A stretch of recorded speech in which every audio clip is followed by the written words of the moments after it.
Insights, solutions, and networking all come together at RSA Conference. Join a global cybersecurity community at rsaconference.com/ITSP-MAG24. Marco. Let's do it. Do you have your wings on? My wings? No, I fly not without because you're wings. an angel. We all know that's not the. I'm Iron Man. So You're Iron Man. I don't have really wings. It's just very powerful propulsion system. Shoot fire. Yeah, that's how I travel lately. Actually, it's wonderful until I don't know, get shut down or something. Jeez, till your computer's compromised. I don't know. You got me into a movie, so now I'm in a Marvel movie right There now. you are. So get me out of that. Tell me Well, why we're here. let's bring you back to reality. closer to our own atmosphere here, and we're on our way to London. Infosecurity Europe. Yep, very very excited about that. I know. It's that time of the year. It's that time of the year. Hopefully, we'll get some sun in London, so we can enjoy some meals outside. Don't count on it. If it happens, it's a nice surprise and a treat, but I wouldn't bank on it, even in the summer. Last year was amazing. It was a little bit too hot, actually, if I remember well. And that's that's weird to say that about London. So yeah, I'll take that again. I think we got tons of steps in as well. I certainly did. But we're not here to talk about steps and weather. We're here to talk about bits and cyber. So all things Infosecurity Europe. It's essentially our kickoff for the coverage. We have a lot coming up for that. A lot of great conversations planned there, which we'll talk to the organizers to get a rundown and the lowdown of what's going on. So we won't try to recap that now.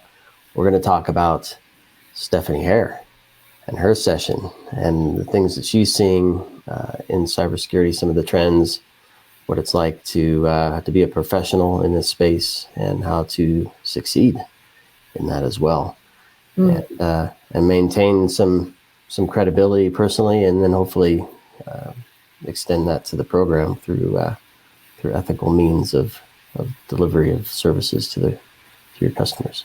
So a lot in there. What could go wrong? That's What great. could go wrong? Boy.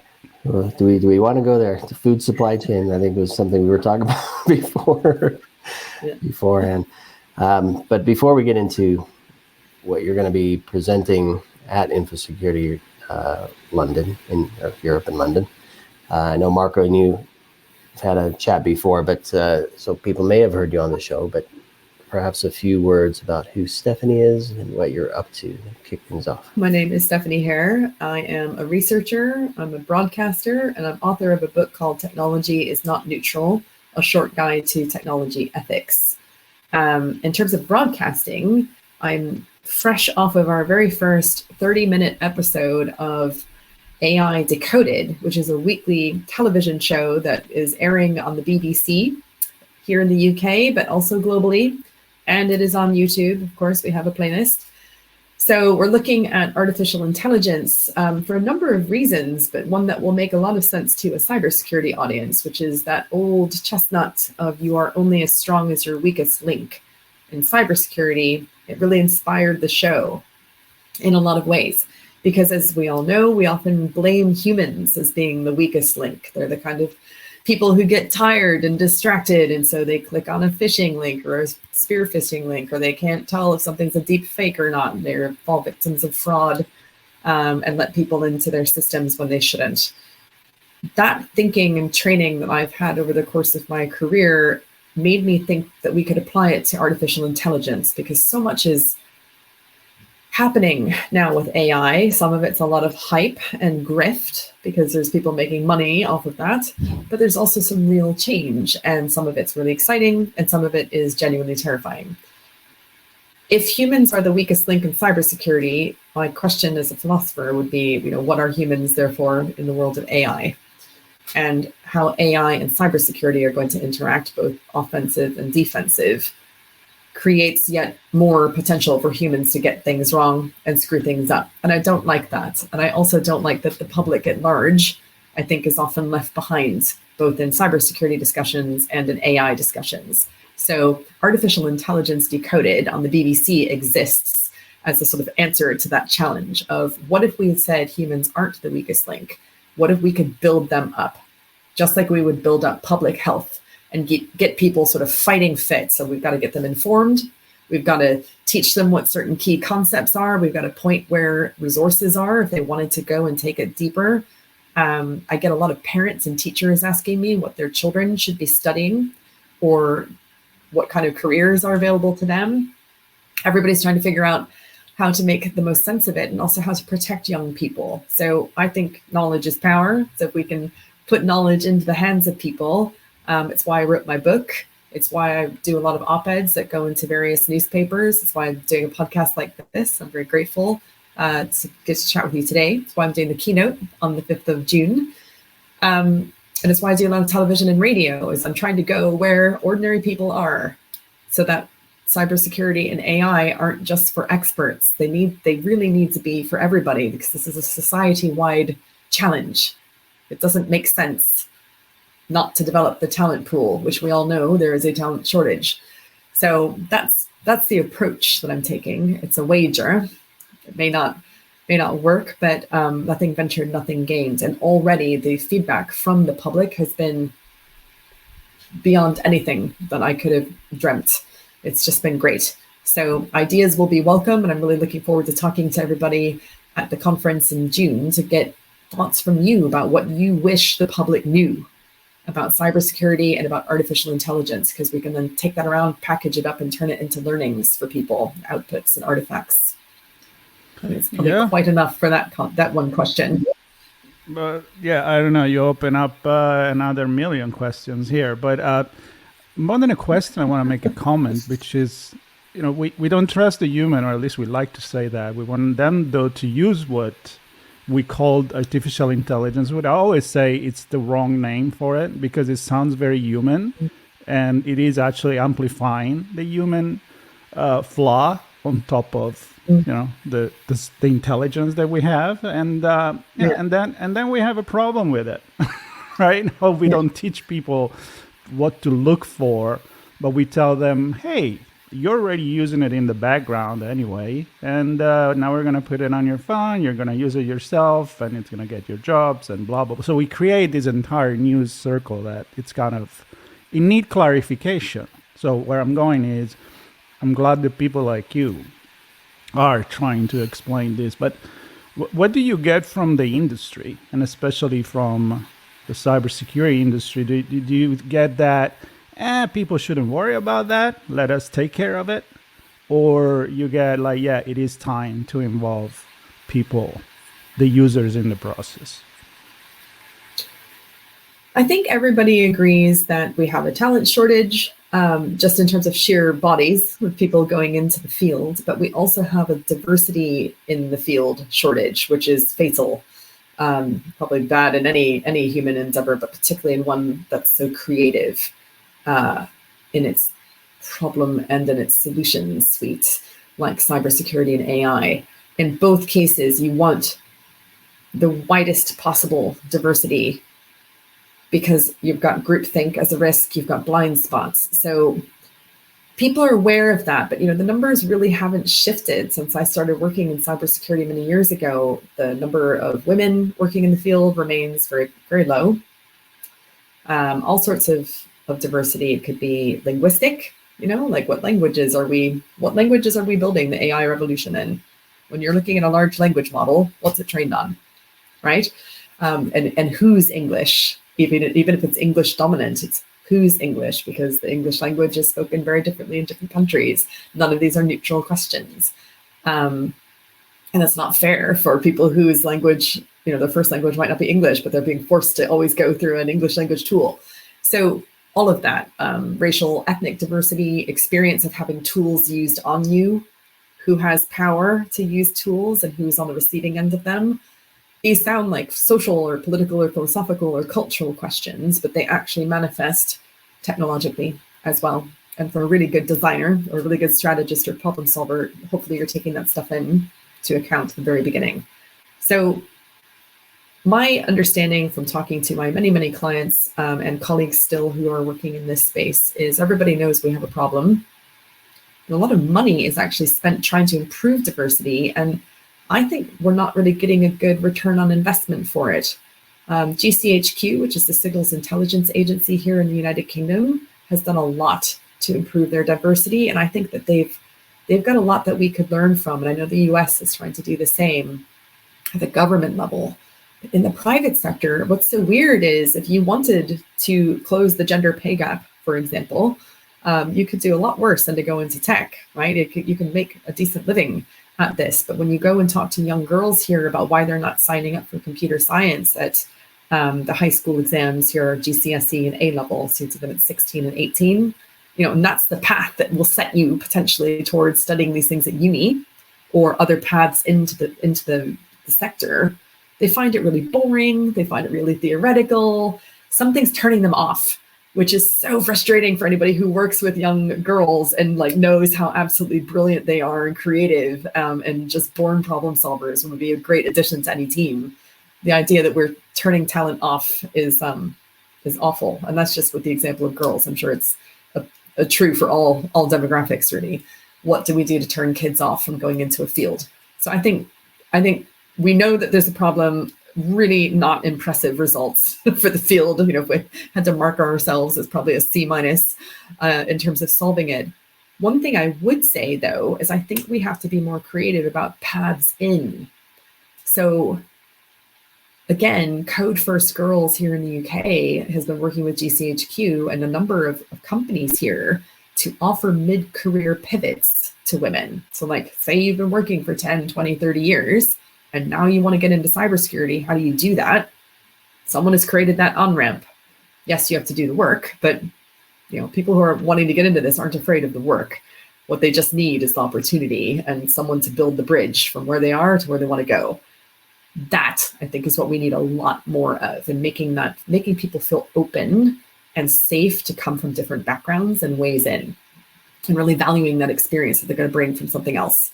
So that's again part of my wager is there's a lot that you can do. I've got some books here because this is a big part of my process, so I thought I'd share it with you. But just FYI, if you have not read Nicole Perlroth's book, ooh, look at my blurring. This is what it does here. It's called This Is How They Tell Me the World Ends, and it won the Financial Times Business Book of the Year. So my point is, you do not need to be remotely in cybersecurity to enjoy, read, and find this book valuable. It's all about the cyber weapons arms race. That's a great primer. Anyone can read this, really enjoy it, and come out probably with some cool questions. Then I'm reading something called Offensive Cyber Operations by a brilliant scholar and former colleague of mine, Dr. Daniel Moore, who is now at Meta and has a fascinating background. And he's a student of a scholar named Thomas Rid, who's also very well known in the field. So my point is, you could just read and educate yourself. The books are there, everything's out there. The tutorials are online. There's incredible forums you can follow. So if coding is your way in, you actually want to be in the code, there are paths for that. But there's also the more strategic path, the just learning from case studies that have happened. If you were taking a historian's path of, well, what's happened before? Who are the big players in this space? How is AI changing this? Again, as we mentioned, offense to defense. Who are the leading companies and countries, and who's really vulnerable? You could map that out without knowing any code at all and still be able to have a very intelligent conversation if you wanted. So I think it's that's really important to take to governments. It's really important to take to the C-suite or even to mid-career managers and be like, this isn't just something for your CISO to be thinking about. This is something for the whole organization to be thinking about, or the whole country. And everybody has to work together, because that's one of the things that's amazing in Nicole Perlroth's book, is she shows you how attackers learn from each other. They're doing this reading, their version, their equivalent of doing the reading. They're learning from one another. So you have to have the curiosity about the field. And that might be from a traditional engineering background, but it might just be, I am a resident of a borough in London called Hackney that had a cyber attack that shut down local governments for 15 months. And that might be the thing that woke you up to that, right? Or you're a doctor You were working at the NHS when WannaCry hit and shut down loads of our hospitals here. So you might never have been interested in cybersecurity until you got interested because it suddenly got interested in you, to misquote Lenin terribly, right? So there's different ways to go about it. And my goal is to have a big tent. I want everybody to feel welcome if they're curious and interested, or at least to understand if they're not curious and interested, how it at least relates to them. Mm-hmm. It's not the first time, actually. I heard this many times about this, the fact that you don't really need to code or come from computer science or math or engineering to understand all of that. And I mean, I'm with you. I mean, my background obviously has nothing to do with that. It's sociology and political science. And, you know, I'm like you. I picked this weird book. I'm reading now The Battle for Your Brain by Nita Farahani, which is all about using this brain interface to operate computers, to operate things, but also to kind of show how meditation works, and at the same time being a data that you put out there that is very, very valuable, and it's a lot private. So it's kind of like the third police is coming, and we probably need to think about it from a lot of different perspectives. Sean, I know I'm already doing the whole conversation myself, so I'm going to leave you some space. Well, no, I was following your train of thought as well. With it's the age-old problem where the technology takes center stage, and we forget about the outcome. Right. And the ultimate outcome is our own personal well-being in a healthy society, right? And within a culture that we help define and feel comfortable within. And yet we still get caught up in, well, how does the technology work? Where is it failing? And we were talking before recording, Stephanie, about weather impacting food supply, perhaps, and your sense of what do I do with this information? If it's presented in a way that's compelling and interesting, that gives you hope and a view for how to solve the problem, then perhaps you'd want to get involved and help solve the problem. I'm talking to you specifically, but in general. If it's presented in a way that seems obtruse or burdensome or scary or whatever, not welcoming, then I don't want to be part of the solution to the problem.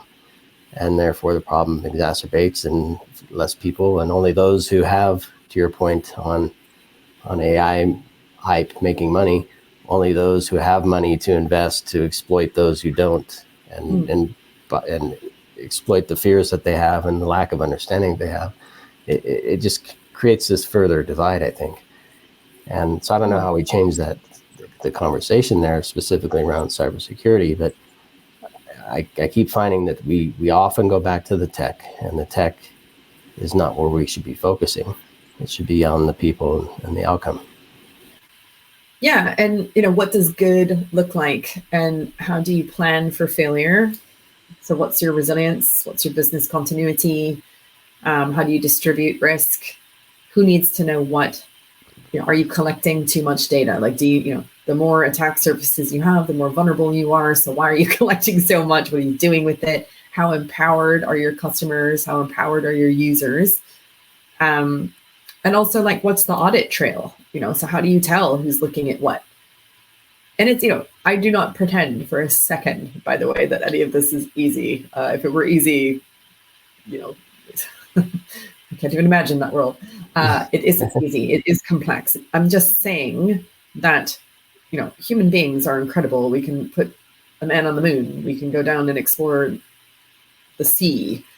People can learn languages that they did not grow up speaking. Like, it's challenging, but it's not impossible. So at that point, I just get into sort of teacher mode, which is like, okay, if I've got someone who's here and I want to get them to here to solve a problem or, take on a challenge, what are the building blocks that I need, and what's the pace that I'm going to need to take them through that in a way that gets them like strong confidence, ready to go out there. And eventually, they can go off and start teaching themselves, teaching others, etc. Like the fearlessness factor of, this is hard, but I can do it. is good. And again, people do, I don't think you can work in cybersecurity, certainly for very long or in certain roles and not code. Like I wouldn't want to sort of be like, oh, you don't need to code. You do. A lot of people do who are working in it. But there are some people who won't, who are doing other stuff, but it's complementary. And also coding is like quite cool. It's quite fun. And again, it doesn't have to be the maths, physics way that we often are told. It can also be people who are really good at language. It can also be people really good at design or psychology. So again, that's what I mean by like broadening it out to get away from what I think are probably media tropes, just sort of shorthand. I am wearing an obligatory hoodie for this conversation, but you don't have to wear a hoodie to work in tech. Wear whatever you like, just be comfortable because you're probably going to be sitting at a laptop for a long time. It's more that it's the problem solving nature. So I still weirdly remain optimistic about it. It's more where I just think there are no quick fixes. It's continual learning. Again, if you're like smart and interested in the world, you kind of like that. You wouldn't want to be working on the same thing that you were working on 5 years ago. You'd want to, it's evolved. So it's an incredibly rewarding field. I do think market incentives are a bit skewed on it because in so many other things, you get judged and paid, remunerated and promoted based on what you've done. And so often with cybersecurity, it's counterintuitive. It's your success is based on what has not happened. You protected something from being stolen. You protected yourself from having a breach. That's really difficult to measure because most networks that get penetrated, people don't even know what's happened for, I think it's like an average of sort of 18 months, but it could be years, and why is somebody in there? What are they doing? Are they stealing? Are they just sniffing around? Are they doing malware, ransomware? Like what's going on? Figuring that all out is really difficult to have this conversation to your corporate overlords. So I think chief information security officers often can find that really challenging because they don't know they're not measured in the same way as their peers a lot of the time. And so that's a conversation as well. I guess there's probably good analogies again with the public health or even like the defense sector. How do you decide somebody's a good Secretary of Defense? Is it because they take us to war or because they keep us in peace? How diplomats diffuse. Yeah. I know they judged on the number of conflicts that they calm down or what. So it's probably that. And again, just taking all of that to the public and making that part of organizational conversations and the like. Yeah. It would be great if we could get away from some of the stuff around the Terminator or again, the image of somebody who's the hacker working in his parents' basement or garage. Probably need some new television programs and narrative tropes with a bit more inclusive imagery, just for people can see themselves because it does matter. If you're like, I think that's not great. So the field can do maybe a bit more, but I think all of us can also do a lot more. We must love our nerds.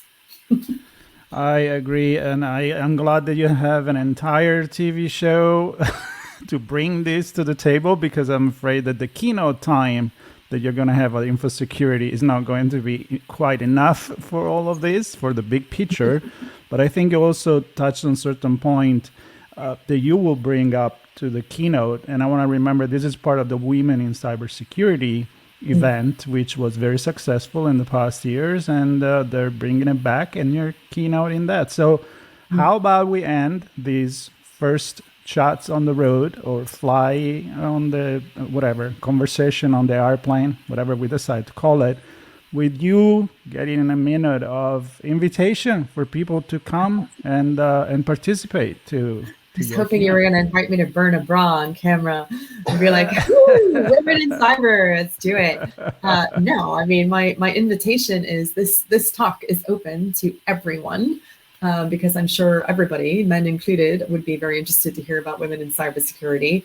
But it's particularly open to women who are curious to hear what women have actually been doing the whole way through as this field has developed, what some of the top women in cybersecurity are doing now, and how you can make a place for yourself, whatever place it is that you want in this fascinating and rewarding field.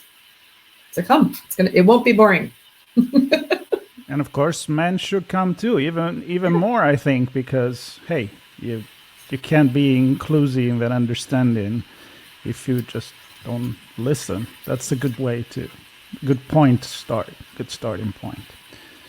Sean, you're going to go? I'm going to be there for certain. For certain.